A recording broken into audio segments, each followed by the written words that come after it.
So I had a question from one of you guys in my previous video about when should you look at using your business credit card versus using business loan versus using a business line of credit. And while of course there's a lot of moving parts and everybody's situation is going to be a little bit different, how much cash do you have available in a business savings account? What stage in your business are you in? What are you even going to get approved for?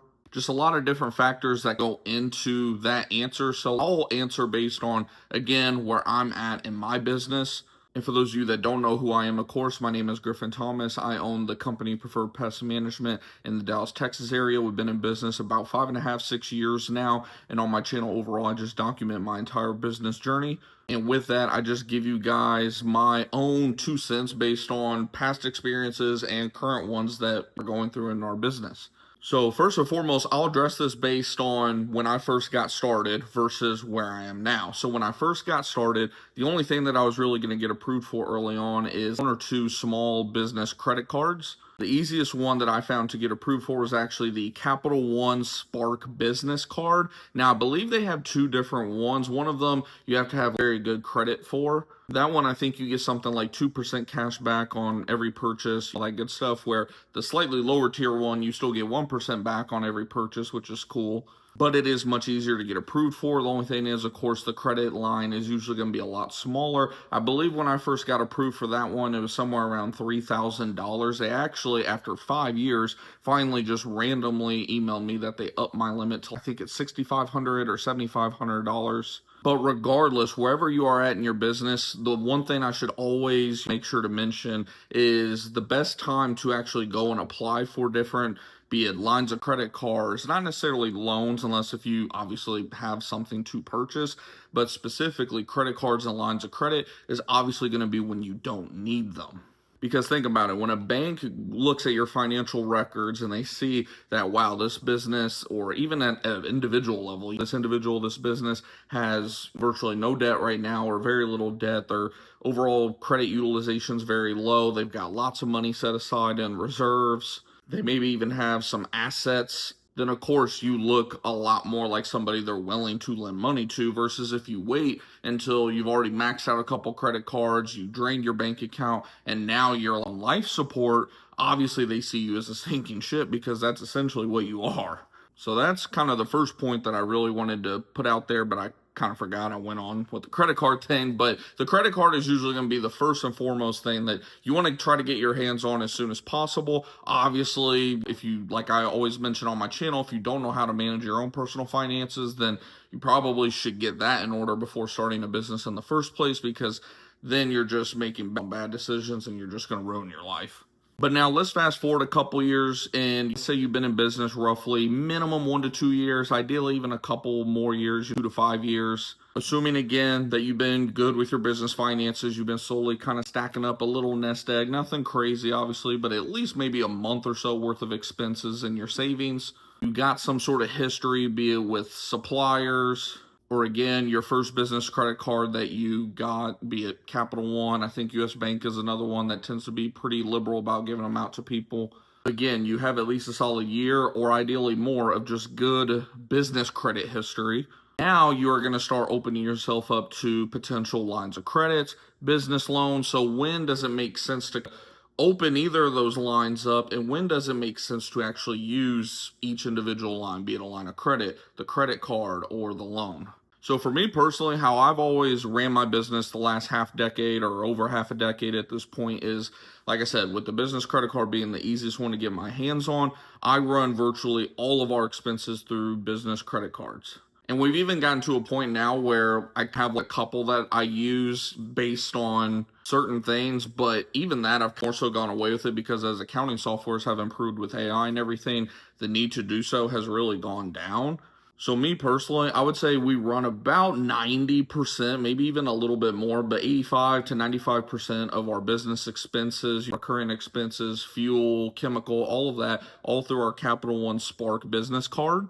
Now, this isn't a video in terms of credit cards telling you what's going to get you the max in terms of fly miles or points or cash back. Me personally, I'm a Capital One user. My personal accounts are with Capital One. I have lots of other Capital One credit cards as well that we use for our personal expenses as well. So it's nice just to have all that cash back kind of compounding together, because that's the one cool thing with Capital One is from their desktop, they don't allow you to in their app. But a little hack is if you go into your profile on the desktop, you can actually take your cash back from all your Capital One cards and combine them into one specific card. And then, of course, you can do whatever you want with it from there. But like I said, I just like the ease of that personally versus Chase this and Amex that. Now, like I said, we do have an Amex card that we tend to use for bigger supply purchases, and that cash back is actually a little bit different. So instead of giving you the actual cash back, you just build it up each month, and then they apply it to your balance on your credit card statement. So say you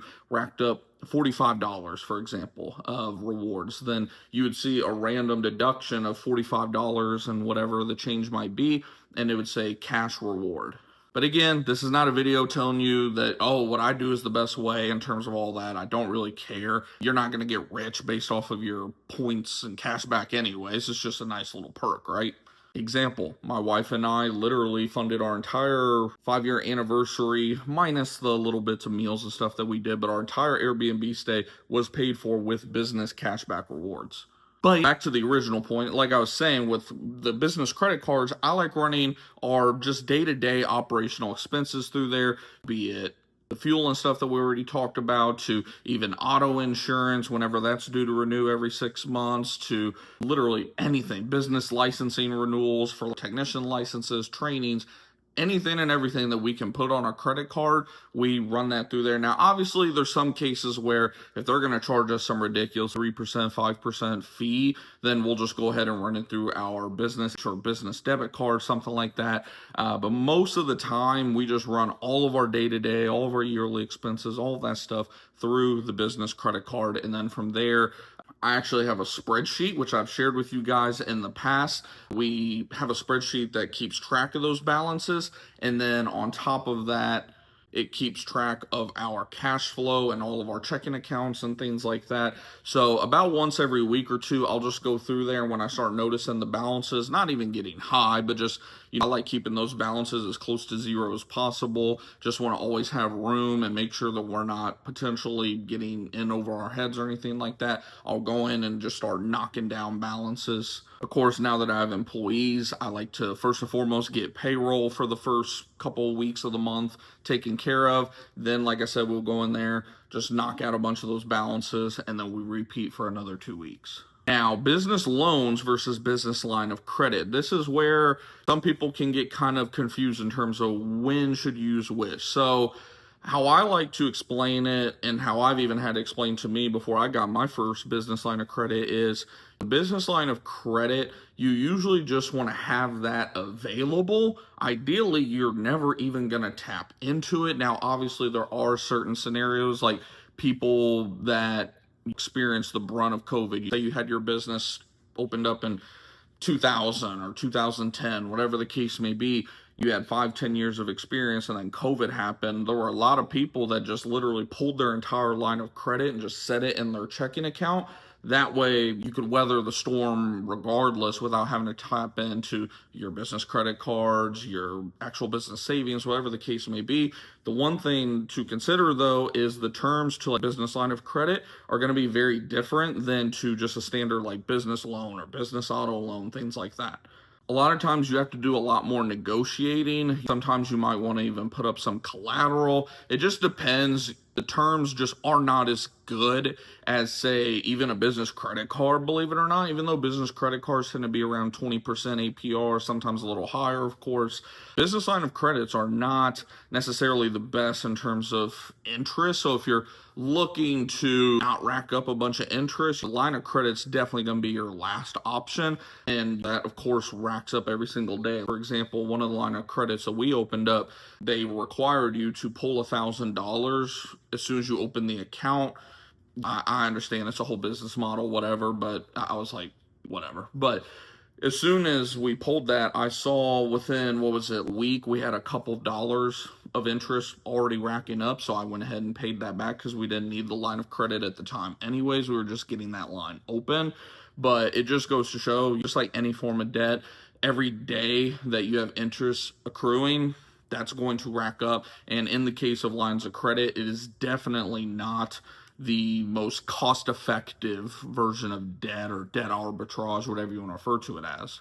I've seen some lines of credits that are just ridiculous, some in like the 40% range, just in terms of the APR. So, like I said, it can definitely sink you if you're not responsible with it. It's not something that you want to pull for by say you're getting into the insulation side of the industry, right? You're going to start doing tap insulation. I would not use a line of credit to go buy $10,000 worth of equipment that I plan on paying back over a 2 to 3 year period. If you're going to pull a line of credit, ideally you want to pay that back within 30 to 90 days, and worst cases maybe 180 days, half a year, right? 6 months, something like that.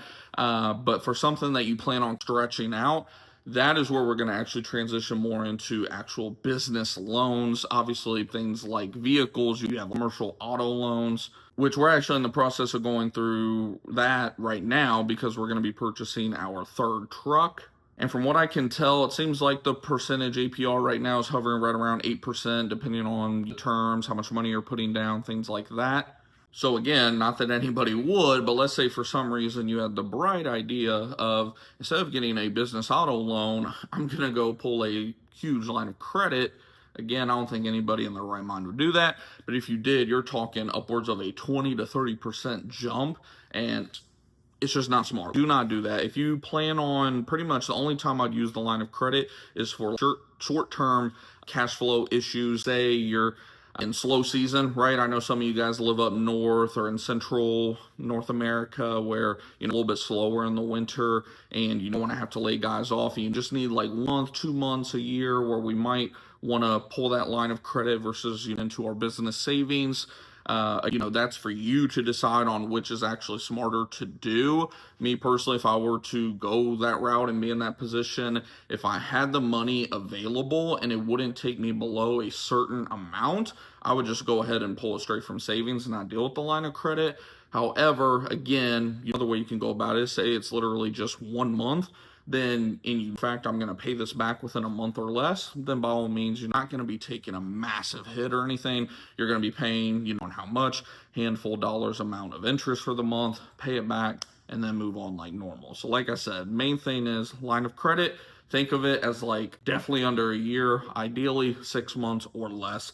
Payback might be a time to use it. Otherwise, start looking more towards actual commercial loans. And those are the forms of credit that I've really kind of messed with the most in terms of helping our business grow and just stay cash flow positive and, keeping our liquidity relatively high. But I'm interested to know down in the comments below, what forms of credit have you used in your business? Have you just bootstrapped and literally cash flowed it all? Has there been any mistakes? I'm sure we've all had credit mistakes, right? In terms of just money mistakes in general. I'm interested to know how you tend to either A, avoid credit, or B, use debt to grow your business and keep everything going. And if you're new to the channel and learned something, do me a favor, subscribe, hit the thumbs up button if it benefited you at all. And if you know anybody that could benefit from it as well, feel free to share it with them and join our Discord and Facebook groups, which are totally free. I appreciate you guys for tuning in as always, and I'll see you all in the next one, and have a happy Father's Day.